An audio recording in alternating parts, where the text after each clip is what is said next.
bonjour à toutes et à tous les amis, j'espère que vous allez toutes et tous très très bien, que vous avez passé bien entendu une excellente semaine et que vous êtes tous en bonne santé, du moins je l'espère.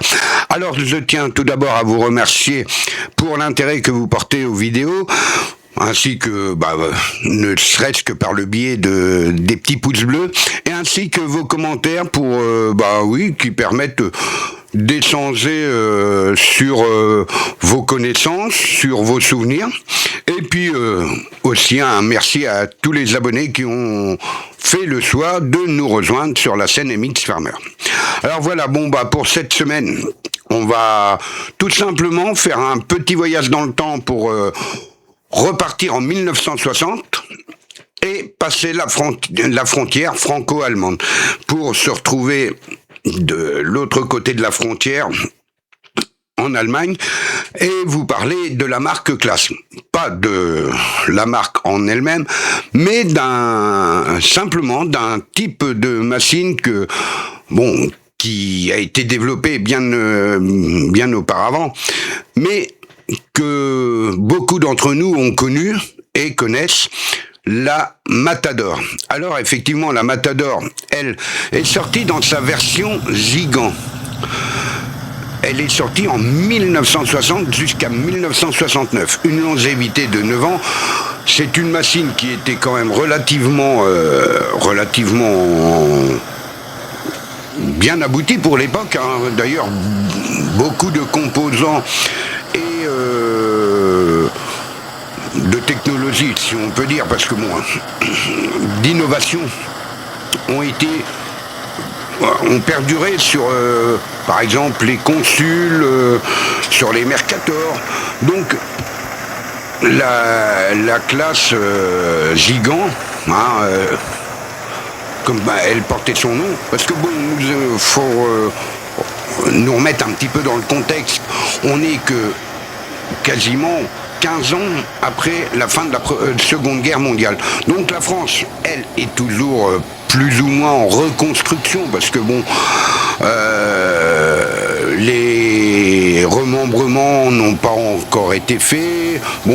Donc on est dans une France qui est relativement partagée entre grande culture, zone montagneuse, et bocage, par exemple, pour la Normandie ou la Bretagne. Donc, en Allemagne, Claas, qui déjà est bien connu depuis de nombreuses années, ne serait-ce que par son symbolique noueur de botteleuse.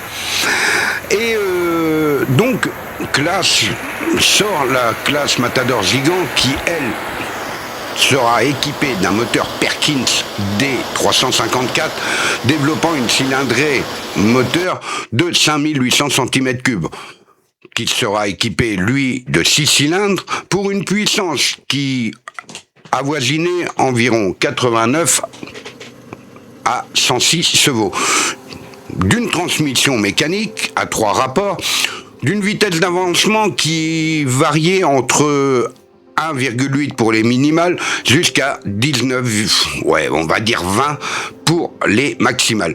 Elle pouvait être équipée, cette machine, d'une plateforme de coupe d'une largeur variant entre 3,60 m et 4,20 m, ce qui était pour l'époque quand même, rappelons-le, immense, parce que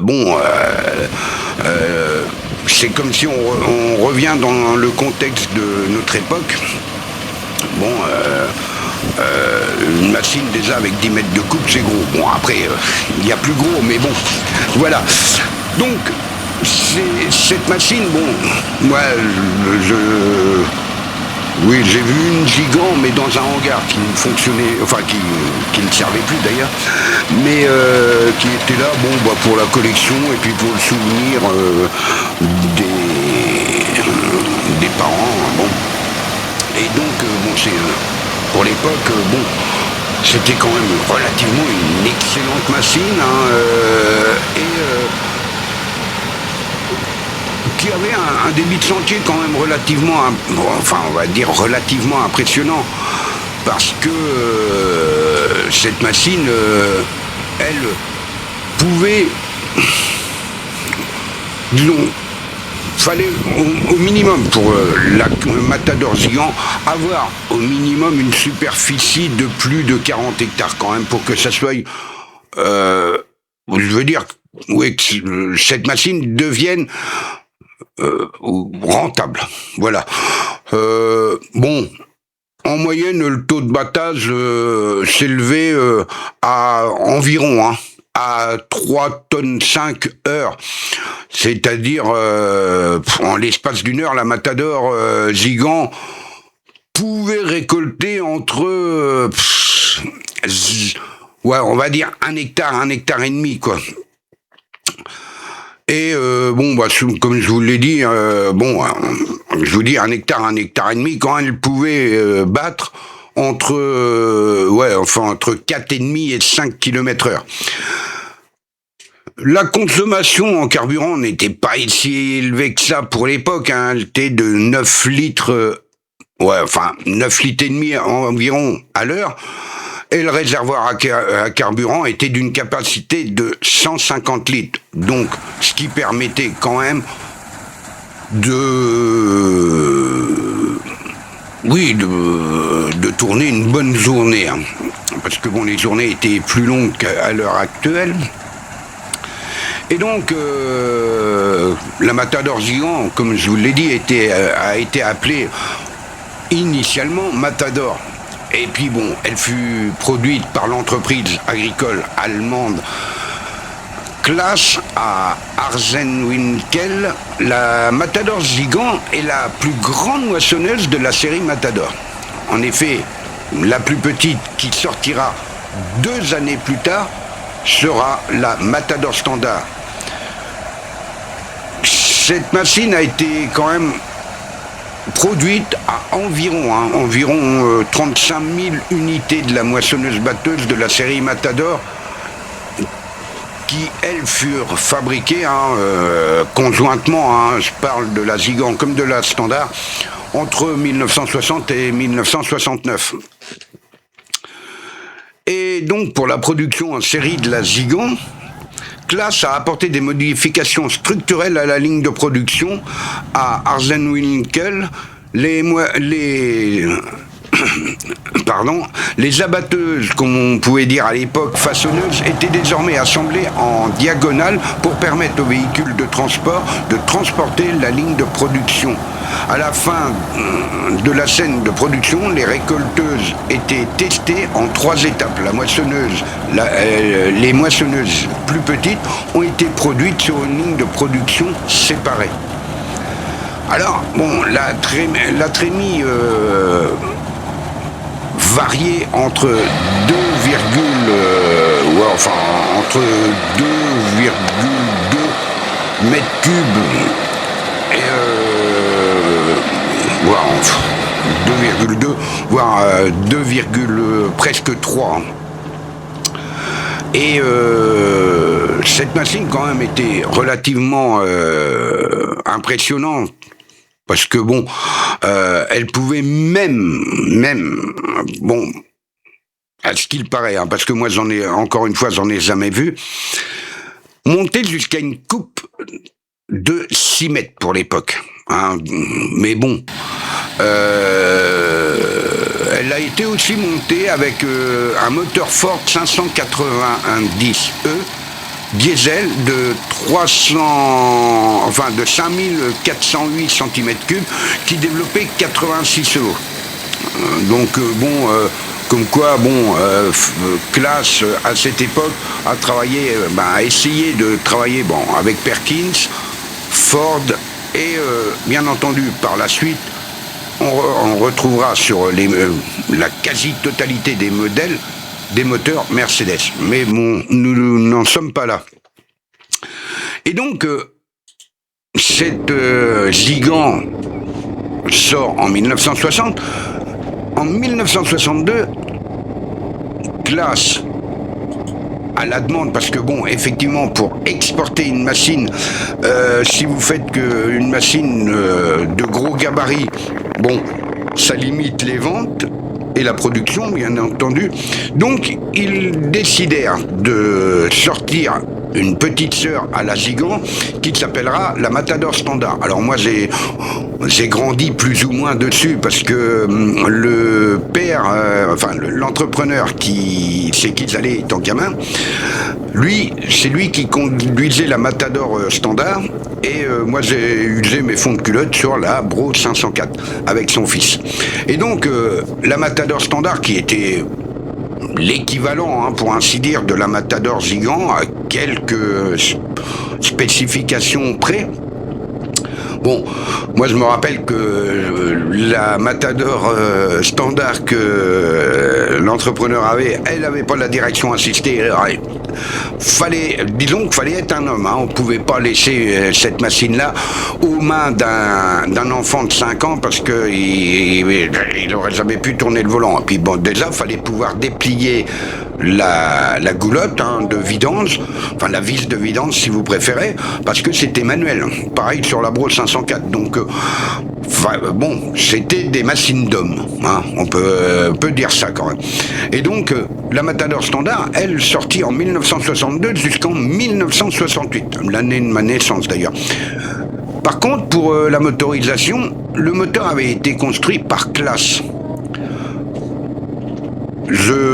Si je ne m'abuse, il me semble qu'il y a eu des Perkins aussi de montée sur les dernières Matador Standard.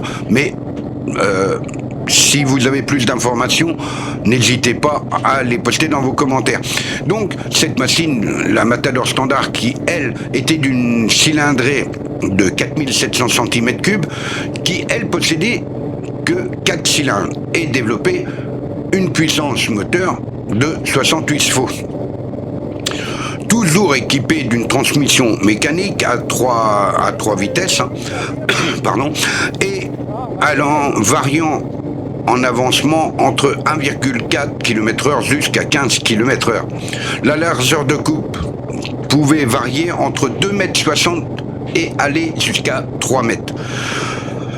Et c'était déjà pas mal pour l'époque. Elle était équipée comme sa grande sœur, la Zigan, de 4 secoueurs. Juste la longueur de la machine était un petit peu moins longue. Elle était pour la Zigan de 8,60 m au total.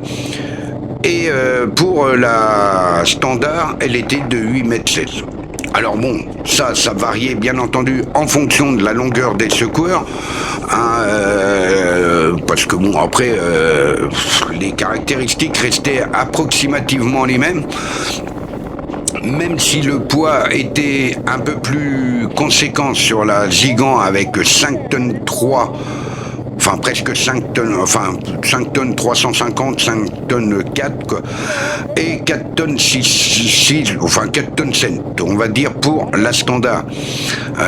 Donc, c'était, presque, entre 700 kilos d'écart.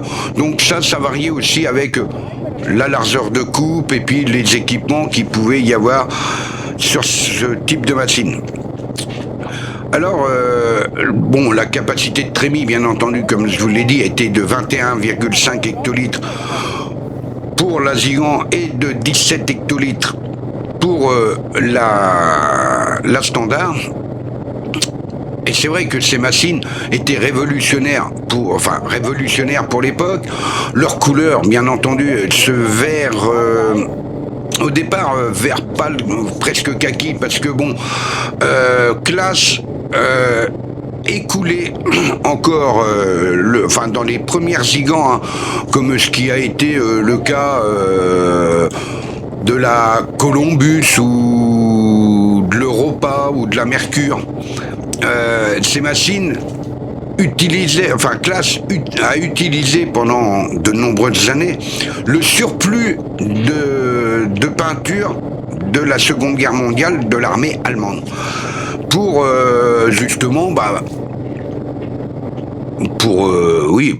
pour une raison d'économie, faut reconnaître ce qui est. Hein.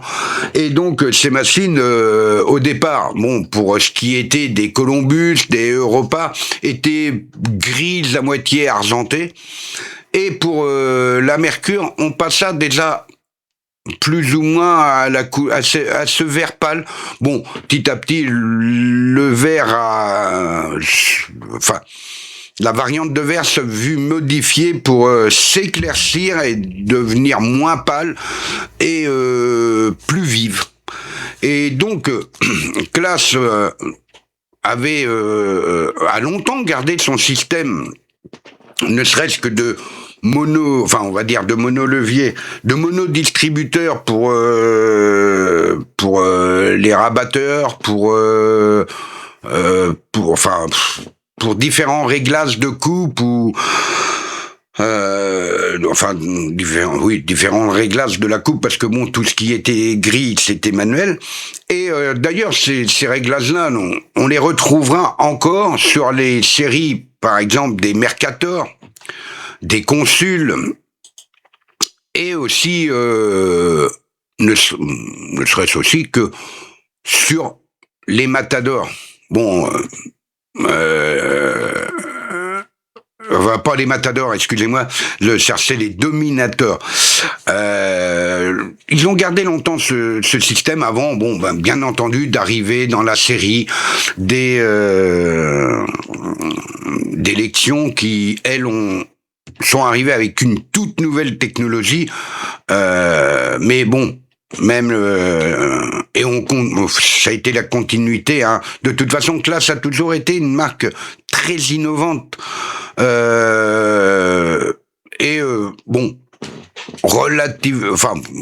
relativement fiable. Bien entendu, il y a des séries de Claas où même il suffit de tomber sur une mauvaise machine qui a été mal assemblée. On ne sait pourquoi d'ailleurs, hein, ou un changement de composant, un changement de fournisseur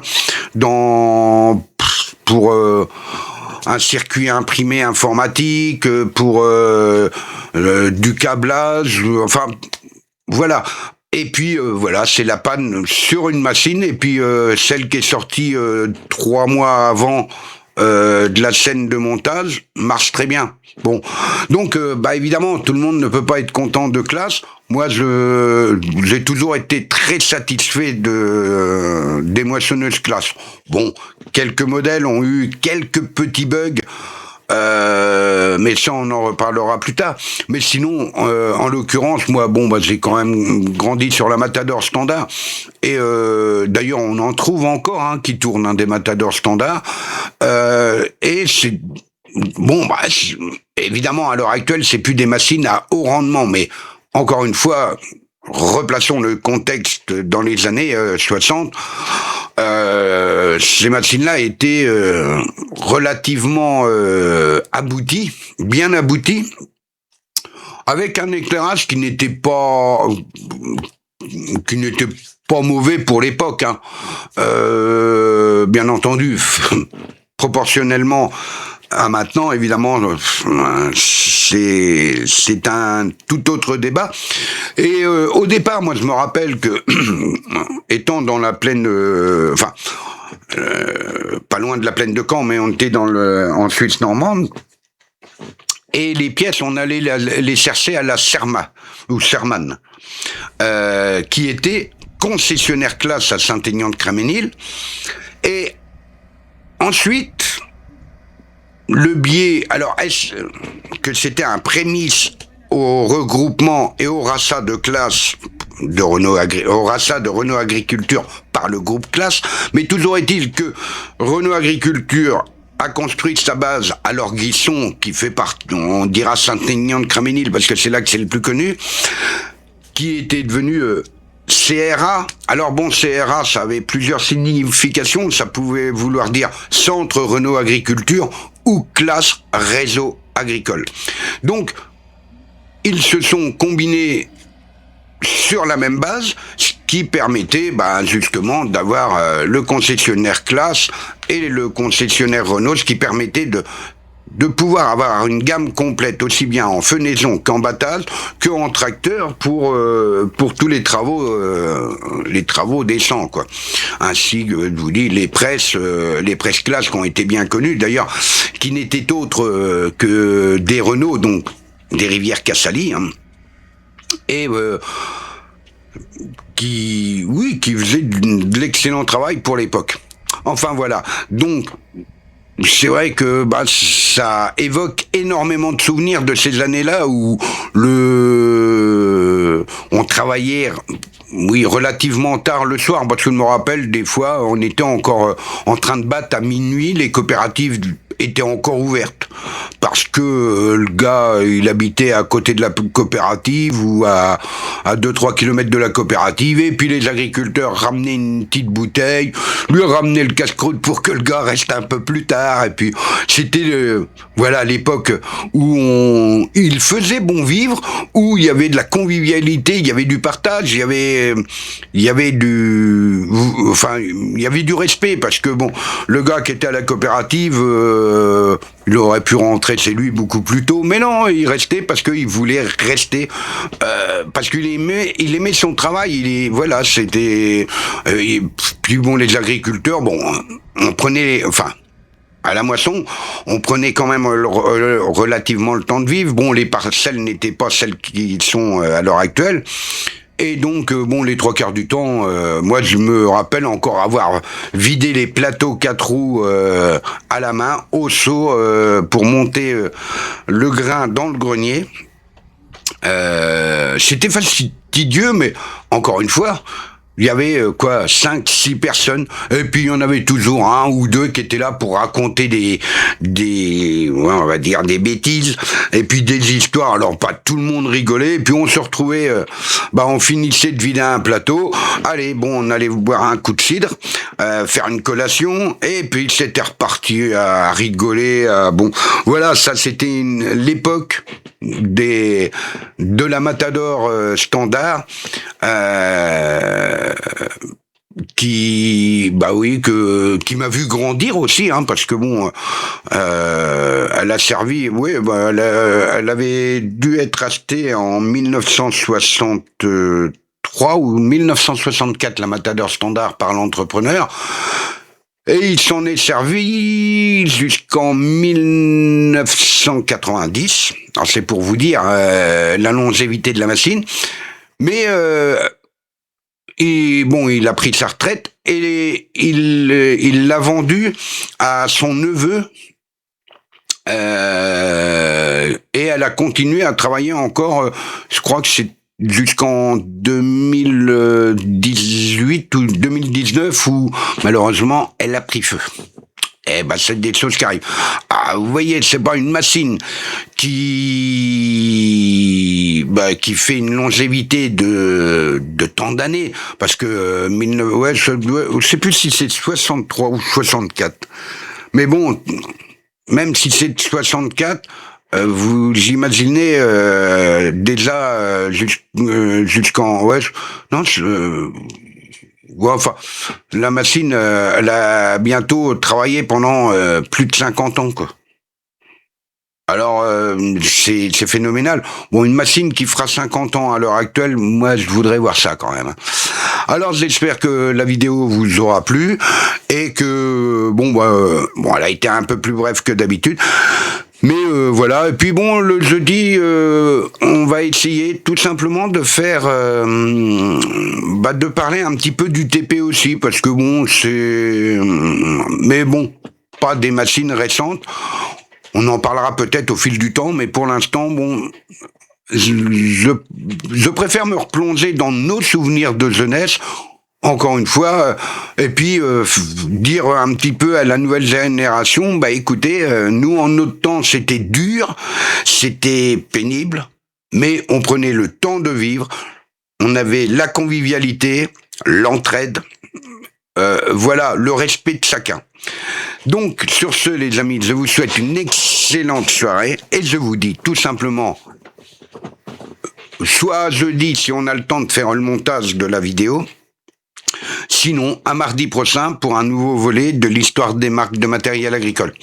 Sur ce, bonne semaine, portez-vous bien, faites attention à vous, et bis, à la semaine prochaine.